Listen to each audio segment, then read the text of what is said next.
Just want to continue with something that's going on in the courtroom right now. So after we learned that she went on tour to the Make America Horny Again tour that Necklace asked her, you continued, however, to be at strip clubs in the strip club tour in 2018 and 2019. Daniels, I continued doing my job. Yes, dancing at clubs, which I've done since 2001. You were selling yourself as someone who hated President Trump and someone who would get President Trump indicted, right?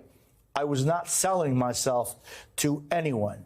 You said, and this is, again, Necklace to Daniels, you said the white men who used to go to the clubs were gone, and now it's women, gay couples, immigrants, and other associated liberals who despise Trump. Did you write that? Is that true, Daniels? The clients at the clubs absolutely changed. Now, to Timothy's point, part of the reason why Susan Necklace is doing this cross-examination is because it would be bad to have a male attorney aggressively cross-examining Stormy Daniels in this way. This is all very strategic. It is going, she as a female attorney is going to enjoy a certain amount of leeway and a higher threshold for aggressive cross-examination, which you need for a witness like this, that his other attorneys simply wouldn't, because she's going to draw greater sympathy from the jury earlier on. Now, in terms of the cross-examination and where this is going, this is a problem that the prosecution has not only with Stormy Daniels, but also with Michael Cohen, in terms of the amount of information that they have already put out in the public for years because of their public appearances, the various amount of public interviews on different publications, on different radio, TV stations that they've done. There's a treasure trove of information and quotes about this incident that come from all of the prosecution's witnesses, but particularly from Michael Cohen and from Stormy Daniels. Not so much from Karen McDougal, but these are things that they know they are going to have to contend with because the defense has so much that they can pick apart. And many of those statements for money. Yes, absolutely, which also sort of, again, calls into question Stormy Daniels' motives. What is it she's doing? She's doing this for?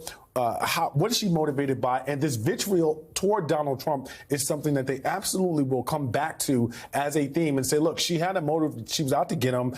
She wanted to extort him. This was her money-making opportunity. Donald Trump was her cash cow. That's the theme they're going to sell the jury to discredit Stormy Daniels. The question is how effective it's going to be in the long run. Okay, let's go back into the courtroom in this document that's our reporting from the questioning. Necklace is asking Stormy Daniels, you participated in making an NBC documentary about yourself, which aired on television just recently, right?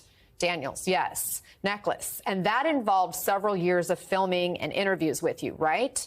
Daniels, yes. There was 17 people who shot footage for that, including my husband, and he stopped filming as soon as we started dating. Necklace, you were paid $125,000 for the doc? Daniels, no, I was not. I've not received all of it. They gave me $100,000. You would have to ask my attorney, who is sitting right there. Daniels goes on to say they gave me $100,000 for back footage, but I was not paid for an interview. A lot was footage, but I had to pay back cameramen, etc. Daniels continues, you're trying to trick me into saying something that's not entirely true. Necklace, you're traveling all over the place to promote this film. Daniels, yes, it's all part of promotion for the film. Necklace, you've become a hero at those parties to Trump haters, right? Daniels, I don't know. Necklace, didn't you say, sorry, there's issue with here's your, didn't you say blocking. People come up to you and they're so emotional and say you are going to save the world? Daniels, you misconstrue that. I was quoting some women who came up to me. Necklace, you continue to make money off selling a story that you promised would put President Trump in jail. No. Necklace, you continue to make money off it. Daniels, show me where I said I would be instrumental in putting him in jail. So do you think, Temadayo, that Stormy Daniels is handling herself well under this questioning, or what's your take on how she's doing? You know, I think she's perhaps not doing as well on the text. But the one thing for folks who've not either been in a trial or conducted a trial, the transcript does not always reflect what's happening. So what I'll be very interested in is to get the firsthand account of those who were in the courtroom, because a lot of this kind of combative cross-examination, you have to read the body language. You have to look and see, does Trump's lawyer look like an aggressor? Does Stormy Daniels, is she tightening up and looking like someone who's being beaten down? Is she looking like someone? Actually, I have some color about that. One of our reporters writing that Stormy Daniels has positioned herself with her body towards the jury, but her face is directed at the lawyer who's asking the questions, Necklace, and she's speaking very confidently with her glasses on.